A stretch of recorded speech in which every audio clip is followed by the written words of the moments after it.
Добър вечер, вие сте с шоуто за икономика и финанси Boom & Buzz по телевизия Bloomberg TV България. Какво предстои в днешното издание ще ни каже Кузи след броени секунди.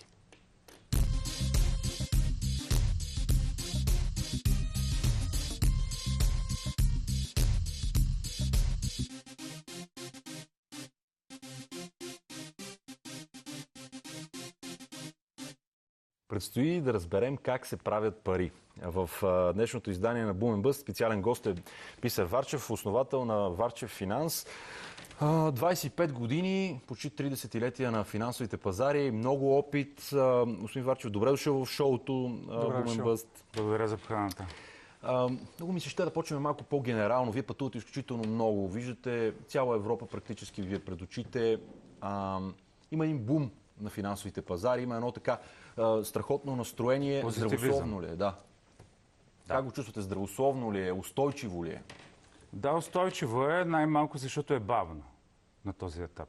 Един от факторите е дали пазарите в средносрочен план, говориме 6 месеца, година и половина, дали са устойчиви, е това колко бързо се случват нещата.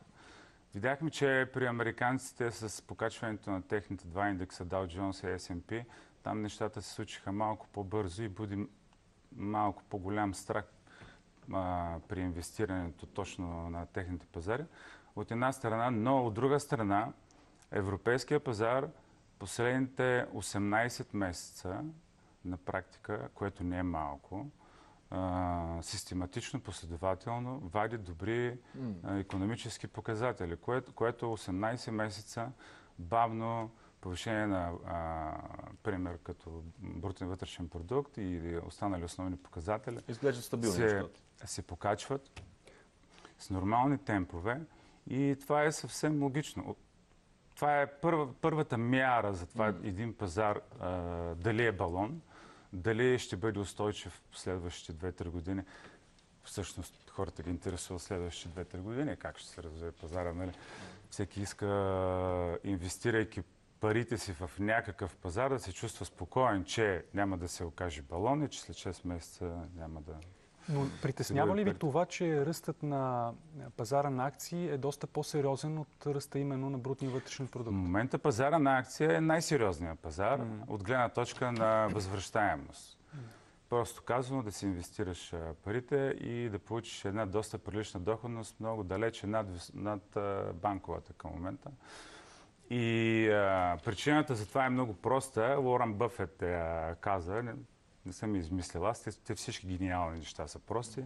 Докато печатате пари, докато държите лихвите толкова ниски, хората търсят възвръщаемост.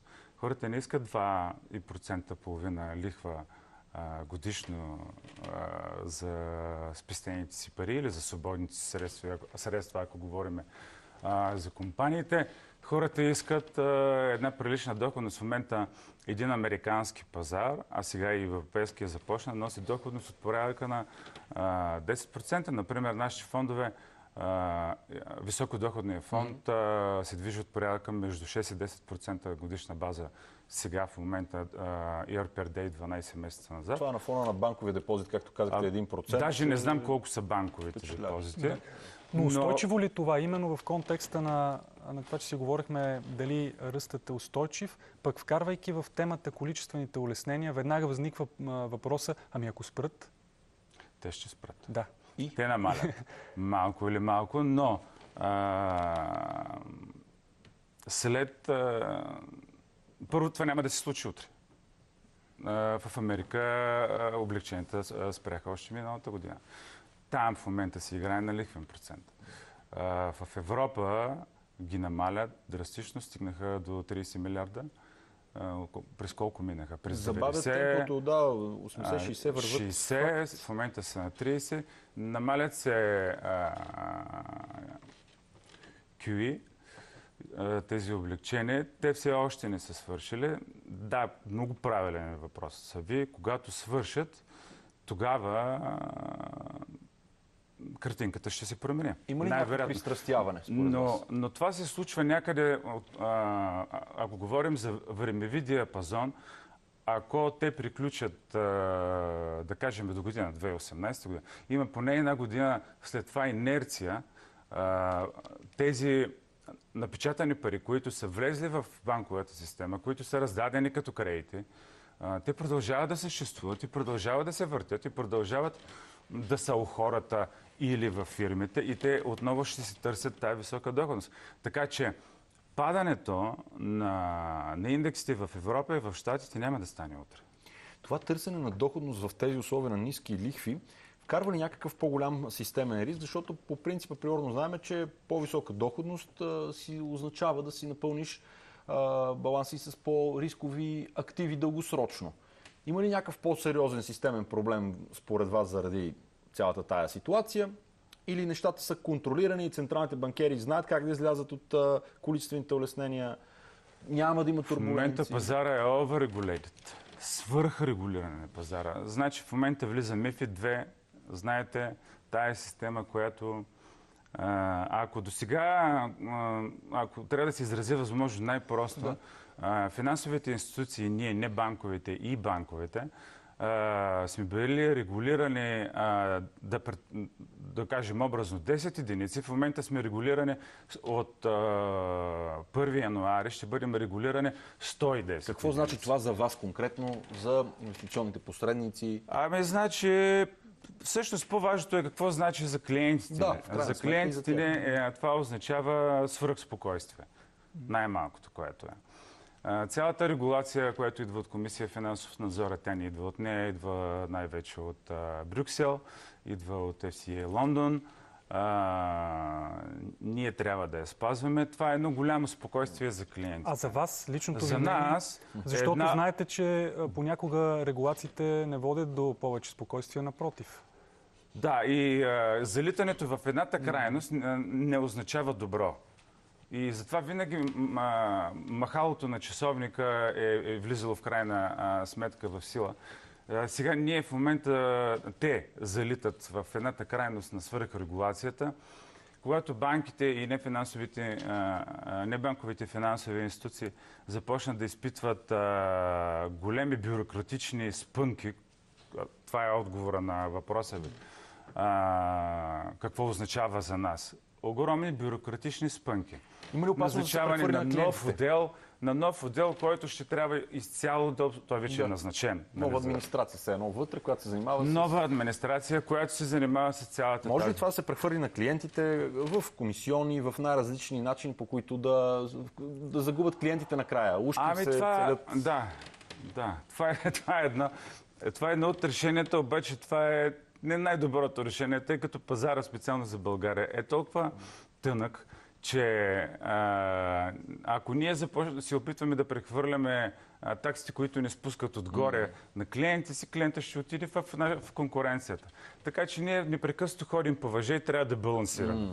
Може ли Европа генерално да загуби конкурентоспособност спрямо, примерно, американския, азиатския пазар, който тепърва бумти, именно през призмата на повечето регулации, с да приемем добрите намерения за по-голяма сигурност за клиентите?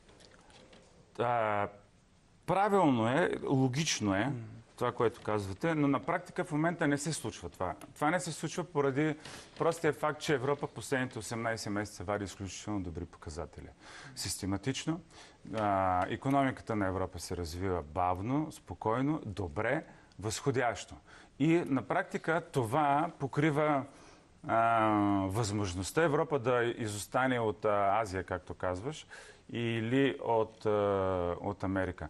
Напротив, Европа в момента се развива добре и ние и като трейдери, и като фонд менеджери все повече започваме процента в портфолията ни се увеличава на инвестиции в Европа. Така че доброто развитие на Европа покрива тази бюрократщина на MiFID 2.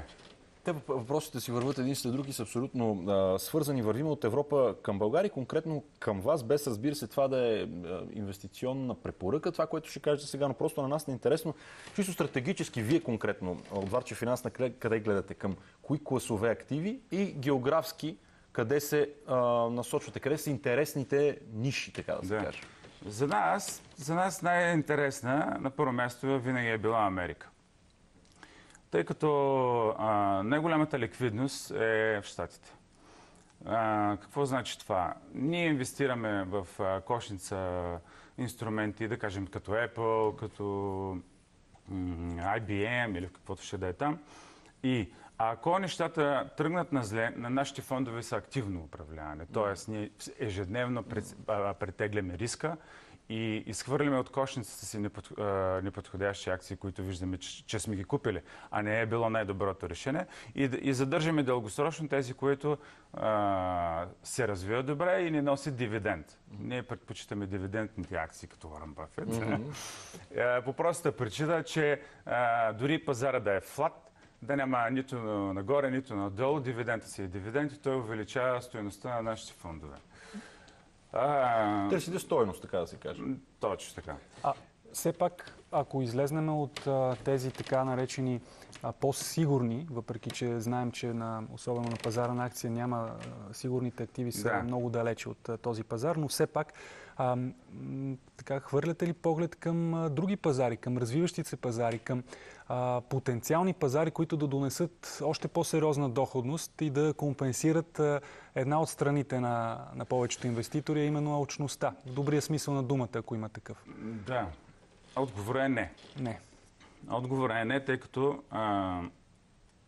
моят мото е, че за да прави нещо, трябва да го познавам прекрасно. Трябва да го познавам много добре. Уорън Бъфет пак.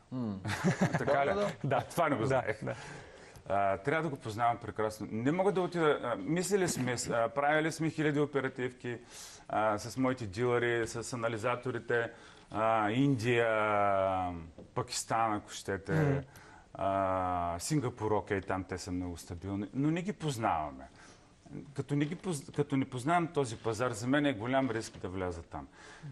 Инвестирай в сектори, в регион, който познаваш добре. Да. Примерно Уорън Бъфет не инвестира в технологични компании, поне така. Нали, смисъл, това беше логиката, че той не познавайки внимава. Обаче, вие секторно, на къде си, кое познавате, кое смятате, че е...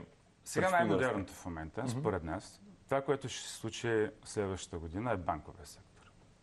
Заради приключването на QE, наливането на пари, заради предстоящи вдигания на лихвените проценти, още сега декември има вдигане на лихвен процент, той вече се изигра, както и да е.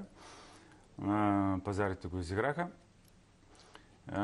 Мисълта ми е, че... Извинявай, какъв беше въпрос? Цялостно, че се отклоних с лихвените проценти. Говорейки за сегментите, за индустрията, за секторите, банковия си е банковия. Банковия сектор е най-интересен в момента. Поради вдигане на лихвените проценти, банките ще вдигнат техните проценти. Маржа на финансовите играчи се увеличава. Ние искаме да избързаме и предварително още сега да ги купим на-евтино. На-евтино. Защото все още не са започнали да се качат.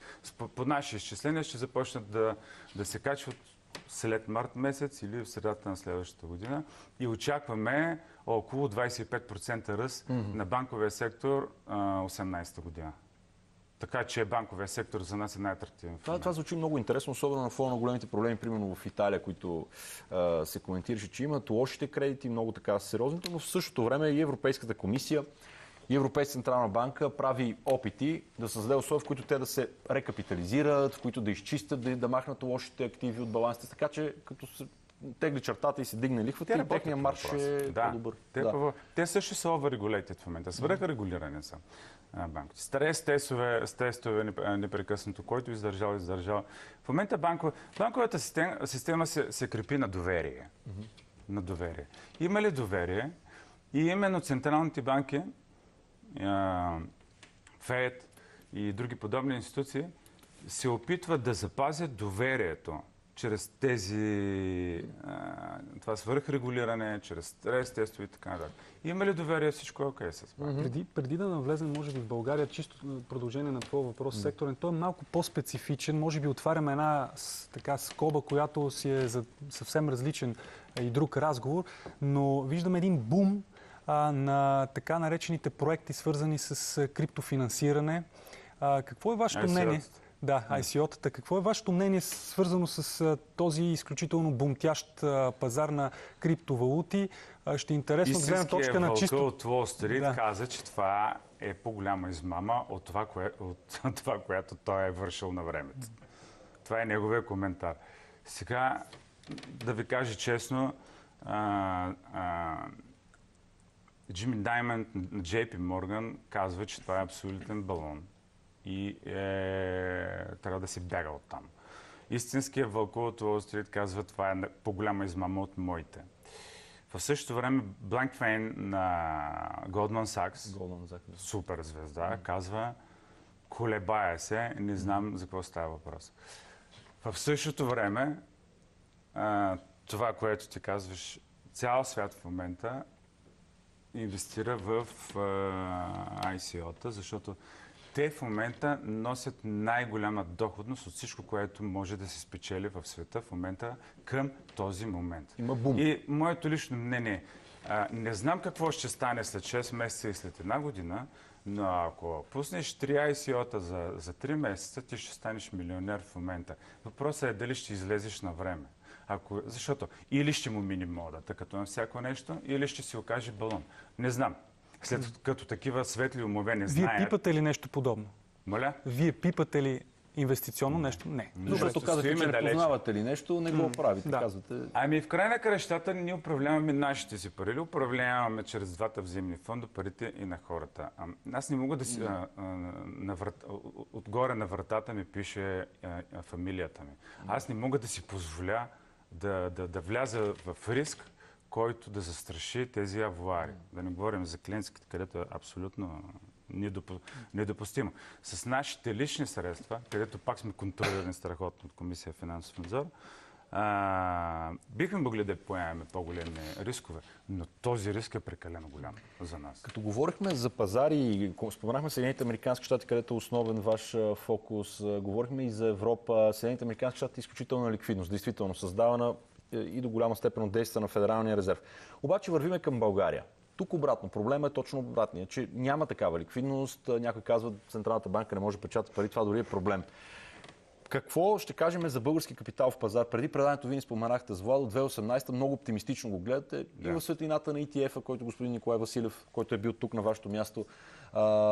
Николай Василев, той гостува тук, радетел на този процес и казвате какво много възможности. Много възможности отваря. Той е абсолютно. Ами ние с него имаме много добри взаимоотношения, говорим си на професионални теми. Аз съм абсолютно съгласен с това, което той казва. Той последните 2 години изключително силно работи върху експат, този ETF, който е единствен по рода си в България. И е ултра успех, че го е качил на Deutsche Börse. Ще бъде свръх успех, ако го качи в London Stock Exchange. Какво ще се случи, ако това стане? Разкажете. Аз с това започнах началото на разговор. Може би беше предварителният разговор. Ще се случи лесен достъп на чуждестранните инвестиции за пръв път, изобщо в цялата история на българска фондова борса. Толкова ще се улесни достъпа на холандеца, на германеца, на англичанина, на всеки западноевропеец до нашия пазар. Той най-вероятно ще предпочете да купи дялове от ETF-а, от конкретния ETF, защото чрез него той получава една ликвидност. Тази ликвидност, каквато до сега не е имал. Тази ликвидност ще му даде спокойствие, че сега ще купя, пазара ще се вдигне и аз ще изляза тук някъде. Най-малкото, което няма да чакам много дълго. Може ли да го дигнете, за да го хванат камерите колегите и да покажете къде влиза и къде излиза? Това е хипотетично. Абсолютно хипотетично. Значи, ако зелената линия, ако кажем, че бялата е Sofix, ETF-а на Expat е зелената линия, което е логично. ETF-а се движи много по-остро и много по-бързо и изпреварва в темпове Sofix. И аз съм холандец, който търся развиващи се пазари и търся алтернативна възможност за моите инвестиции, защото американския пазар е стил, замръзнал е горе. страх ме е да инвестирам в Хонолулу и я да видим България. Да. И гледам, ETF е отворил тук, да предположиме, той върви чудесно. Аз холандеца ще вляза тук.